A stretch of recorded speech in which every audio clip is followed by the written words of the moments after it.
దేవుని వాక్యాన్ని భయభక్తులుగా మనం చదువుకుందాం. కీర్తనల గ్రంథము 103వ అధ్యాయము 13వ వచనం. తండ్రి తన కుమారుని ఎడల జాలి పడినట్లు యెహోవా తన యందు భయభక్తులు గలవారి ఎడల జాలి పడును. ఇక్కడ ప్రభు అంటున్నాడు, తండ్రి తన కుమారుల ఎడల జాలి పడతాడట. ఏ తండ్రి అయినా తన బిడ్డల ఎడల జాలి చూపిస్తాడు. అదేవిధంగా దేవుడు కూడా ఆయన బిడ్డలైన ఆయనందు భయభక్తులు గలవారైన మన యందు కూడా జాలి పడతాడట. ఏ విధంగా జాలి పడతాడంటే, తండ్రి తన యొక్క బిడ్డల మీద తన కుమారుని జాలి చూపించినట్లు. ఒక్కోసారి పిల్లలు కొన్ని అల్లరి పనులు చేస్తారు, కొన్ని మనకు నచ్చని పనులు చేస్తారు, కొన్ని మనకు అభ్యంతరం కలిగించే పనులు చేస్తారు, మనకి ఇష్టం లేని పనులు చేస్తారు. అయినా వాళ్ళ మీద మనం కోపడతాం, దండిస్తాం, ఒకసారి బుద్ధి చెప్తాం. మళ్ళా వాళ్ళు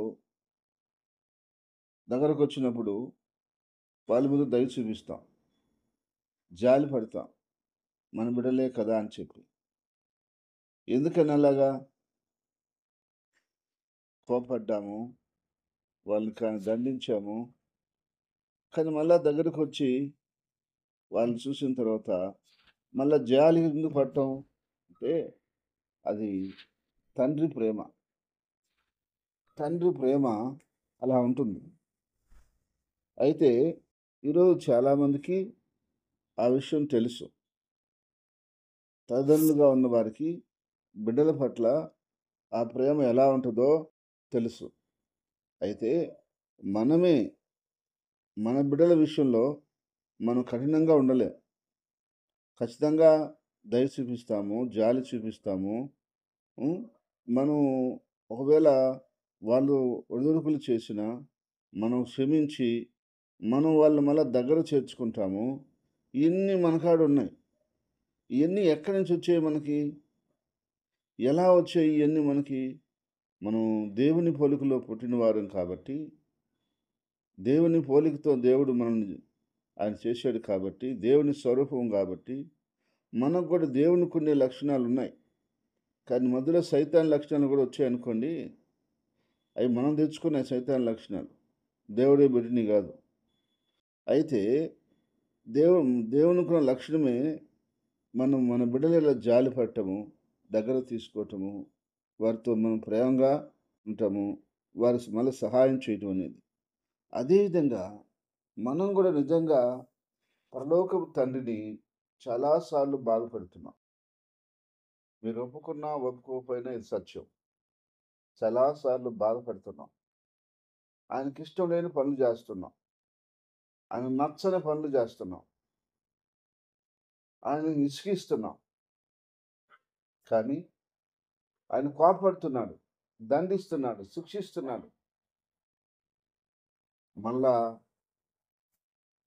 మనం పోయి ఆయన ఏడుకున్నప్పుడు ఆయన మన మీద జాలి పడతాడు.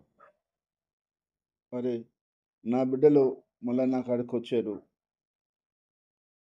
వాళ్ళు తప్పులు ఒప్పుకుంటున్నారు, వారికి నేను సహాయం చేయాలి. నా బిడ్డలు కదా, నేను చేయకపోతే ఎవరు చేస్తారు? వారికి నేను తప్ప ఎవరున్నారు? నా బిడ్డలే కదా అని చెప్పి మళ్ళీ ఆయన మన యందు ఆయన జాలి పడతాడు. ఆయన ఎంత దయామయుడు అంటే,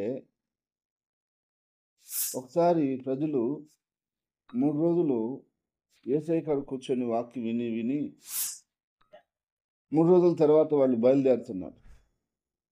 అరే, 3 దినాల నుంచి అన్నం లేదే, దారిలో ఏమన్నా వీళ్ళు మోర్చిల్లు పడిపోతారేమోని, ఆహారం పెట్టకుండా పంపిస్తే ఎట్లా అని ఆయన దయదలిసి శిష్యులు పిలిచి చెప్తాడు, వీళ్ళకి మీరు అన్నం పెట్టి పంపించాలా, ఇలా పంపిస్తే ఎలాగా అంటారు.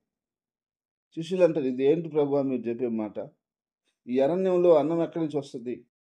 ఎన్ని రొట్లు కావాలా? ఏం తమాషగా ఉంది మీరు చెప్పే మాట, ఎట్లా సాధ్యం అవుతుంది? ఇది సాధ్యం కాదు ప్రభు అంట. అయినా నాకు తెలియదు, మీరు అన్నం పెట్టాలి ఎవరికంటే. పెట్టడానికి ఇక్కడ ఏముంది ప్రభు అంటే ఒకడు వచ్చి ఇస్తాడు పిల్లోడు. నాకాడ 5 రొట్టెలు ఉన్నాయి, 2 చిన్న చేపలు ఉన్నాయి. సరే జాలు ఎత్తుకోరానని చెప్పి వాటిని ఆశీర్వదించి ఇరిసి ఇస్తాడు.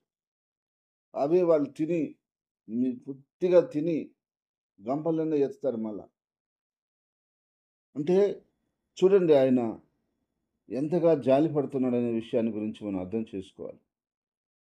నువ్వు అనుకుంటున్నావా ప్రియ సహోదరి, సహోదరుడా, నా కష్టాల్లో, నా బాధల్లో నా మీద దయ తెలిసేవాళ్ళు లేరు, నన్ను పట్టించుకునేవాళ్ళు లేరు, నా నా నా కోసం ఆలోచించేవాళ్ళు లేరు, అందరూ స్వార్థపరులే, అందరూ వాళ్ళ యొక్క అవసరాలు చూసుకునే వాళ్ళే, అందరూ నన్ను వాడుకునే వాళ్ళే, నాకు సహాయం చేసేవాళ్ళు ఎవరు లేరు అని నువ్వు అంటున్నావా? అయితే ప్రభువు నీ మీద జాలి పడేవాడుగా ఉన్నాడు. ప్రభువు నీకు ఆయన జాలి చూపించే దేవుడుగా ఉన్నాడు. నువ్వు ఆయన వైపు చూసి, తండ్రి నువ్వు తప్ప నాకెవరున్నారు?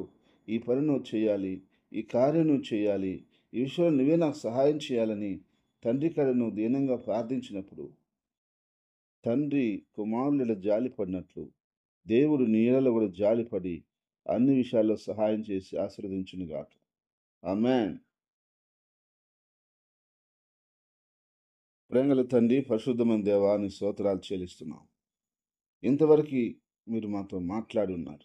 అవును ప్రభా, యేసయ్యా నీ కృతజ్ఞతలు తండ్రి. ప్రభా ఈ దినమున మీరు మాతో సూటిగా స్పష్టంగా మాట్లాడారు. అవును రాజా, గొప్ప దేవా నీ కృతజ్ఞతలు చెల్లిస్తున్నాం. మీరు లేకపోతే మేము లేవు నాయన. ఆయన మేము నిజంగా నిన్ను చాలాసార్లు బాధ పెట్టాము, నీకు నచ్చని పనులు చేశాము అయ్యా, నీకు దుఃఖం కలిగించాము. నిజంగా నీ కాడ నిలబడే అర్హత కూడా మాకు లేదు. కానీ బిడ్డలన్న ఒక కారణం చేత, మేము బిడ్డలమని ఒక కారణం చేత మమ్మల్ని తోసివేయలేక, విడిచేయలేక నీ యొక్క దైవికమైన ప్రేమతో మమ్మల్ని చేరదీసుకున్నావు తప్ప మాలో యోగ్యతని, మంచితనం అని మేము చెప్పుకోలేము. అయ్యా, ఏ పాటి వారు మేము ఎంత అయ్యా స్థితి కలిగిన వారు, అర్హత లేని వారమే.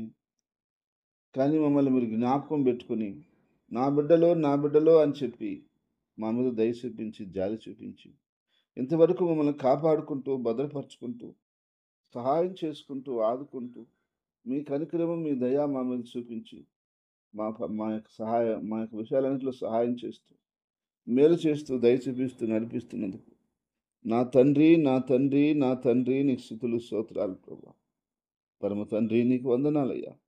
అయ్యా, మా కన్న తండ్రి అయినా మమ్మల్ని మర్చిపోతాడేమో, లేక మమ్మల్ని విడిసి కాలం చెల్లి వెళ్ళిపోతారేమో, కానీ నువ్వు మా బ్రతుకు కాలమంతయు మాకు తండ్రిగా, మాకు దేవుడుగా, మా రక్షకుడిగా ఉండి మమ్మల్ని నడిపించేవాడువని నేను స్తుతిస్తూ, ఆరాధిస్తూ మీ చేతులకే మమ్మల్ని అందరిని అప్పగించుకుంటూ మీకే మహిమ, మీకే ఘనత, మీకే ప్రభావాలు చెల్లిస్తూ ప్రభా సమస్త ఘనత, మహిమ, ప్రభావాలను చెల్లిస్తూ యేసుక్రీస్తు నామములో స్తుతించి, ప్రార్థించి మీకు అప్పగిస్తున్నాను.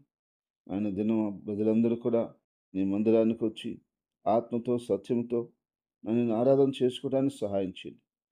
నా ఎబిడలైతే నీ మందిరానికి క్రమంగా రాలేకపోతున్నారు, యేసయ్యా వారి కొరకు ఏడుకుంటున్నాం. వారిని కనికరించి నడిపించండి ప్రభా. వారందరూ నీ మందిరంలో ఉండాలి ప్రభా. ఇది నిన్ను ఆరాధించాలి ప్రభా.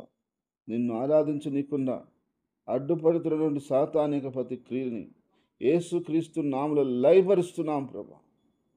నీ చిత్తం చొప్పున, నీ ఆలోచన చొప్పున, నీ నిర్ణయం చొప్పున నడిపించమని ప్రార్థిస్తున్నాను. అయ్యా, కృప చూపించమని ప్రార్థిస్తున్నాను. దయ చూపించమని ప్రార్థిస్తున్నాను.